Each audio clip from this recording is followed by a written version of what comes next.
आज हम साइंस के मोस्ट इम्पोर्टेंट क्वेश्चन करेंगे जो आर्मी जीडी में आए हुए होंगे। ठीक है, पहला क्वेश्चन क्या है, मानव शरीर में प्रचुर मात्रा में कौन सा तत्व पाया जाता है ना। ये सबको पता है कि जो हमारा शरीर है वो 5 तत्वों से मिलकर बना हुआ है ना। तो उसमें सबसे ज़्यादा क्या पाया जाता है, ऑप्शन है कार्बन, आयरन, नाइट्रोजन और ऑक्सीजन। तो हमारे शरीर में सर्वाधिक पाई जाती है क्या, ऑक्सीजन, है ना। ये ऑक्सीजन हमारे शरीर में 65% के समथिंग पाई जाती है। देखो हमारा शरीर जो है वो 96% तत्वों से ही मिलकर बना है, उसमें से 65% ऑक्सीजन पाई जाती है। फिर अगर हमसे पूछे कि नाइट्रोजन है ये कितना परसेंट पाई जाएगी, तो ये है 3.3%। अगर कार्बन का पूछे तो कार्बन कितनी हो जाएगी, ये हो जाएगी 18.5% क्या हो जाएगी हमारे शरीर में कार्बन। आयरन हमारे शरीर में नहीं होती। सेकेंड क्वेश्चन,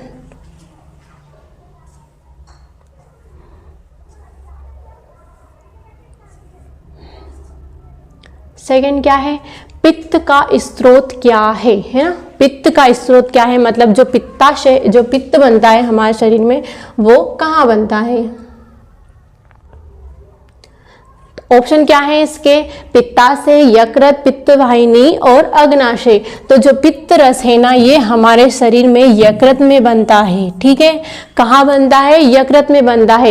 ये यकृत में बनेगा और स्टोर कहाँ होगा, पित्ताशय के अंदर। इसका आंसर आ जाएगा यकृत। ठीक है, पित्त रस का स्रोत क्या है, यकृत। सेकेंड क्वेश्चन क्या है, मानव जठर में प्रोटीन पाचन के लिए उत्तरदायी अनुकूलतम परिवेश क्या है। देखो क्वेश्चन क्या पूछ रहा है, मतलब कि जैसे जो हमारा जो शरीर है इसके अंदर क्या पाया जाता है, जठर रस या HCl। क्या पाया जाता है, HCl, है ना। अब इसका अगर हमें pH मान पता होगा तो हम इसकी प्रकृति बता सकते हैं। क्या है ऑप्शन में, क्षारीय है, अम्लीय है, उदासीन है या बेसिन है। तो जो जठर रस होता है ये होता है अम्लीय। अम्लीय मतलब 7 से कम होती है इसकी प्रकृति। नेक्स्ट क्वेश्चन,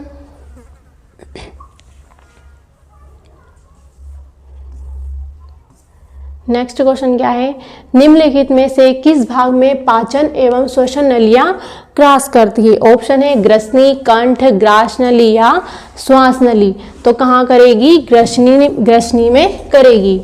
ग्रसनी में क्या, जहां हमारी क्या होती है, एक तो मुख ग्रसनी है ना, और एक श्वसन नली जो होती है। मुख की नली और श्वसन नली कहाँ पर अलग होती है, ग्रसनी में जाकर अलग होती है। उसी को तो अपन ग्रसनी बोलते हैं, जहां पर जो हमारी श्वास नली है और मुख की नली है अलग अलग होती है। नेक्स्ट क्वेश्चन, अस्थियों और दांतों में मौजूद रासायनिक द्रव है। जो हमारी अस्थियां मतलब क्या, हड्डियां, है ना।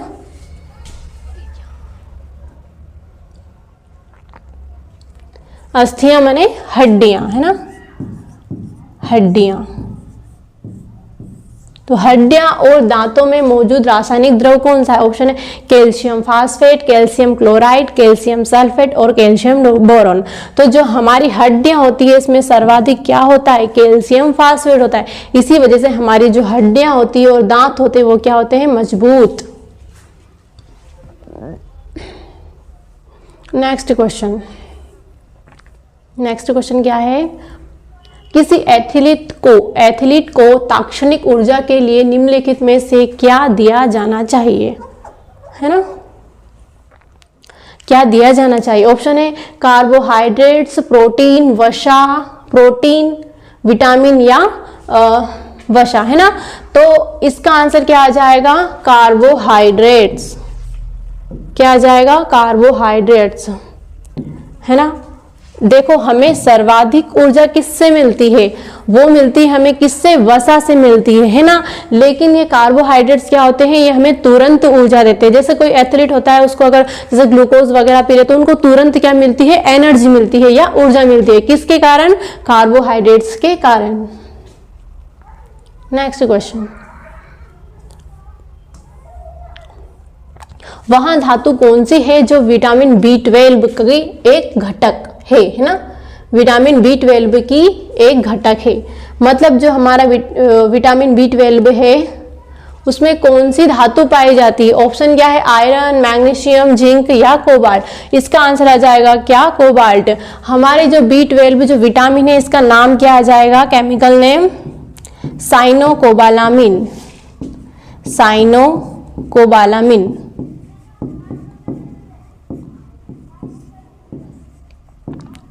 साइनोकोबालामिन। देखो कोबाला मतलब कोबाल्ट धातु। ऐसे हमें कुछ विटामिन के नाम याद होने चाहिए। जैसे हमसे पूछ ले कि विटामिन ए का नाम क्या, B1 का क्या, सी का क्या, है ना। तो विटामिन बी का नाम क्या आ जाएगा? रेटिनॉल।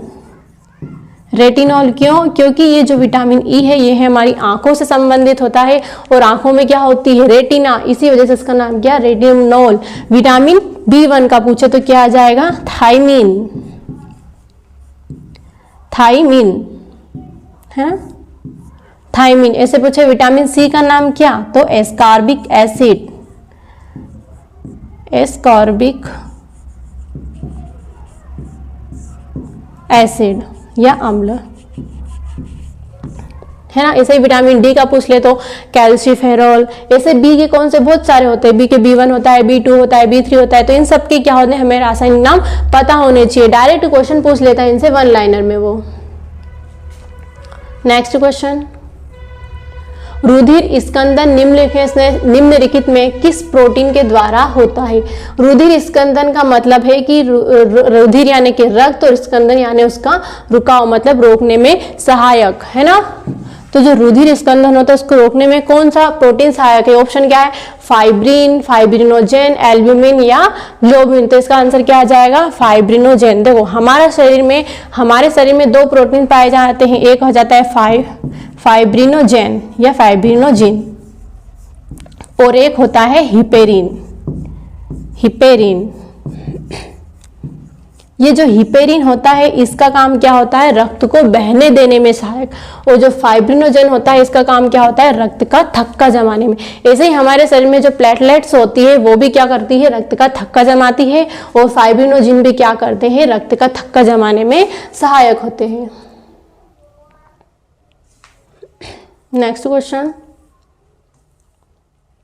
वृक्क का नहीं वृक्क की क्या आ जाएगा? वृक्क की कार्यात्मक यूनिट क्या है ना। कार्यात्मक यूनिट क्या है? ऑप्शन है तंत्रिका तंत्र, ग्लोमेरुलस, वक्काणु या नेफ्रॉन या मूत्रवाहिनी। इसका आंसर आ जाता है क्या? नेफ्रॉन। जो हमारी वृक्क या किडनी है, वृक्क को ही किडनी बोला जाता है, ये कई नेफ्रॉनों से मिलकर बनी होती है। समथिंग 13 लाख नेफ्रॉन होते हैं। एक किडनी में कितने नेफ्रॉन होते हैं? 13 लाख नेफ्रॉन, है ना। इसीलिए इसकी इकाई क्या हो जाएगी? नेफ्रॉन। नेक्स्ट क्वेश्चन, एक वयस्क मनुष्य में कितनी अस्थियां होती है? अस्थियां माने हड्डियां। एक वयस्क मनुष्य में कितनी हड्डियां होती है? ऑप्शन है 210, 260, 206 या 300। तो एक वयस्क मनुष्य होता है उसमें 206 हड्डियां होती है। लेकिन हमसे पूछ ले कि बच्चों में कितनी हड्डियां होती है, तो बच्चों में 300 प्लस हड्डियां होती है। लेकिन जब वयस्क को धीरे धीरे बड़ा होता है उसकी हड्डियां जुड़ती जाती है और कितनी बचती है? 206 हड्डियां।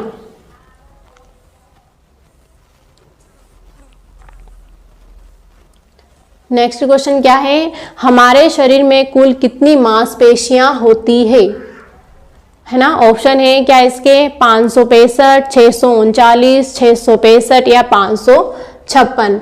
तो हमारे शरीर में मांसपेशियों की संख्या होती है कितनी? 639। नेक्स्ट क्वेश्चन,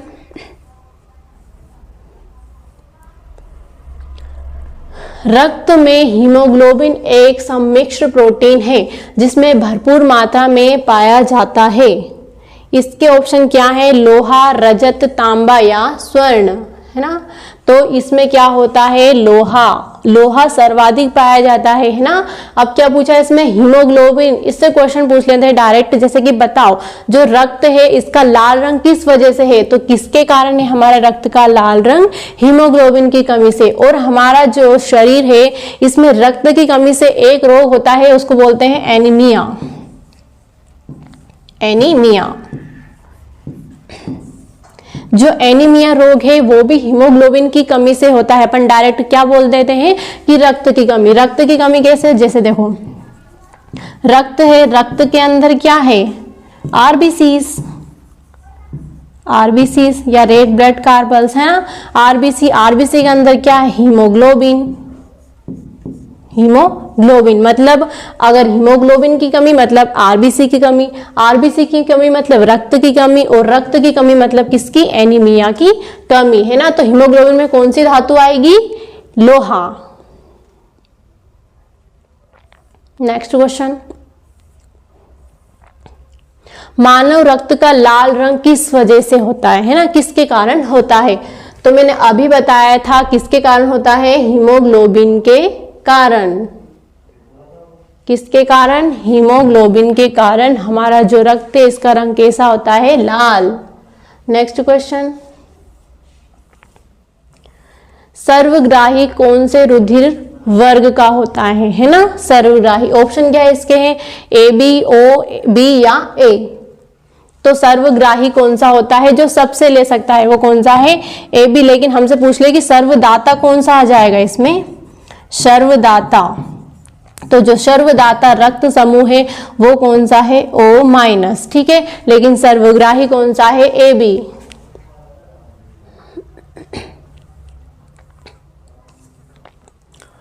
नेक्स्ट क्वेश्चन क्या है, रक्तदाब का नियंत्रण कौन करता है, हमारे शरीर में रक्तदाब का नियंत्रण कौन करता है। ऑप्शन है अधिवृक्क ग्रंथि, इसी को एड्रिनल ग्रंथि बोला जाता है, आउटो ग्रंथि या थायराइड ग्रंथि, थाइमस ग्रंथि या पित्तपिंड, ठीक है, कार्पल्स लुटियम। तो इसका आंसर क्या आ जाएगा, अधिवृक्क ग्रंथि, है ना। देखो ये अगर हमसे पूछ ले कि जो अधिवृक्क ग्रंथि है ये कहाँ स्थित होती है, तो इसके नाम से ही क्लियर हो जाता है, अधिवृक्क ग्रंथि, है ना। तो अधिवृक्क, वृक्क मतलब किडनी, अधि यानी उसके ऊपर, तो जो किडनी के ऊपर ये हमारी क्या होती है, जैसे किडनी है ना, तो इसके ऊपर इस प्रकार से जो पाई जाती है ये ग्रंथि, इसको क्या बोला जाता है, अधिवृक्क ग्रंथि बोला जाता है। इसी ग्रंथि से क्या होता है, एक हार्मोन्स निकलता है, उसको बोलते हैं उड़ो लड़ो हार्मोन्स, उड़ो लड़ो हार्मोन्स। इस हार्मोन्स को आपातकालीन हार्मोन्स भी बोला जाता है, ठीक है। ये आपातकाल के टाइम पर स्रावित होता है। नेक्स्ट क्वेश्चन, कौन सी शिरा फेफड़ों से हृदय में शुद्ध रक्त लाती है। क्वेश्चन को ध्यान से पढ़ना, क्या है, फेफड़ों से हृदय तक ला रही है ना, फेफड़ों से हृदय तक ला रही है मतलब रक्त कैसा हो गया है, शुद्ध हो गया है ना। शुद्ध हो गया है मतलब उसमें कौन सी जो तत्व है वो मिल गया है, वो कौन सा मिल गया है, ऑक्सीजन मिल गया है ना। तो उसका काम कौन करती है, ऑप्शन क्या है इसमें, वृक्कीय शिरा, फुफ्फुस शिरा, महाशिरा या यकृत शिरा। तो ये काम कौन करती है, फुफ्फुस शिरा। देखो जितनी भी शिराएं होंगी हमारे शरीर में वो क्या करती है, अशुद्ध रक्त को हमारे शरीर से हृदय तक लेके जाती है। लेकिन एक अपवाद है यहाँ पे, क्या, फुफ्फुस शिरा। ये क्या करती है, इसमें शुद्ध रक्त बहता है, ये फेफड़ों से हृदय तक शुद्ध रक्त को लाती है, और फिर हृदय क्या करता है, पंप करता है और पूरे शरीर में महाधमनी द्वारा रक्त को पहुंचाता है ना।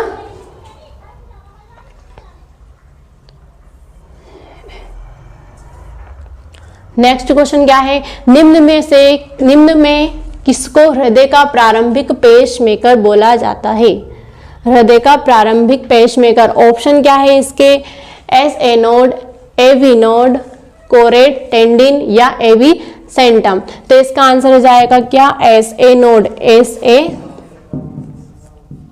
नोड, है ना। इसका अगर हमसे फुल फॉर्म पूछ ले तो क्या आएगा, साइनोकुलर नोड, साइनोकुलर नोड। साइनोकुलर नोड को क्या बोला जाता है, हृदय का पेसमेकर।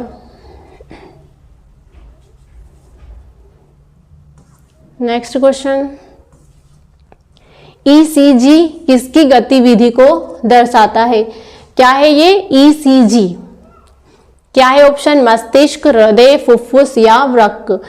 पहले तो अपन ईसीजी का फुल फॉर्म देख लेते हैं, क्या है ईसीजी, है ना, ईसीजी। ईसीजी का फुल फॉर्म क्या है, इलेक्ट्रोकार्डियोग्राम,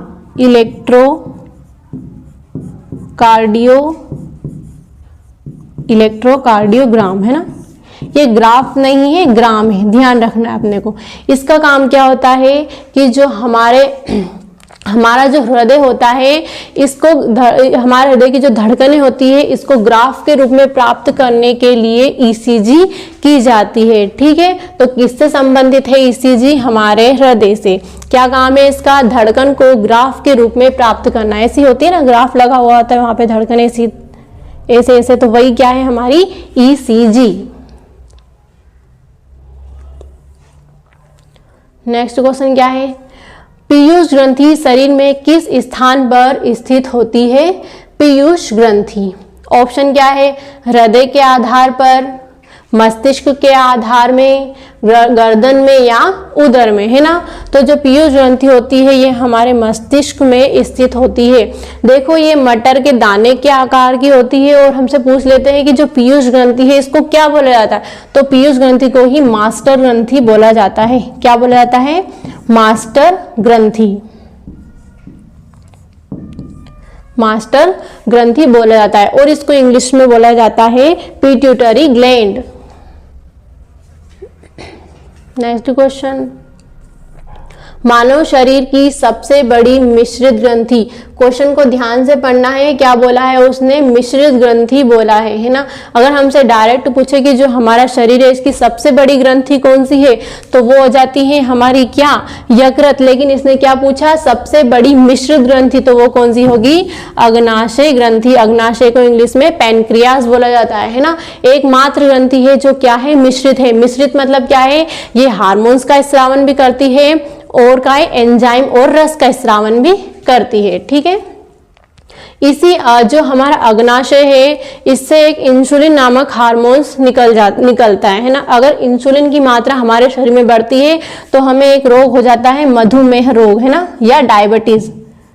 अगर हमसे पूछ ले कि मधुमेह रोग किसकी वजह से होता है ना, तो ये क्या होता है? इंसुलिन की मात्रा में वृद्धि हो जाती है। तो कौन सा रोग हो जाएगा? मधुमेह रोग। हमारा लास्ट क्वेश्चन है आज की क्लास का, आयोडीन की कमी के कारण क्या होता है? आउटू अतिक्रियाएं, है ना, घेंगा, गिजेट या मधुमेह। तो आयोडीन की कमी से क्या होता है? घेंगा रोग होता है। ये घेंगा रोग कहाँ होता है? हमारे गले में। देखो जो हमारे गले में कौन सी ग्रंथि स्थित है? थायराइड ग्रंथि स्थित है। अगर हमारे शरीर में आयोडीन की कमी हो जाएगी तो ये थायराइड ग्रंथि क्या होती है? फूल जाती है ना, फूल की बहुत बड़ी हो जाती है और उसको हम क्या बोलते हैं? घेंगा रोग बोलते हैं। तो ये रहा हमारी क्लास का लास्ट क्वेश्चन। आगे के क्वेश्चन जो इंपॉर्टेंट रहेंगे वो हम अगली क्लास में करेंगे।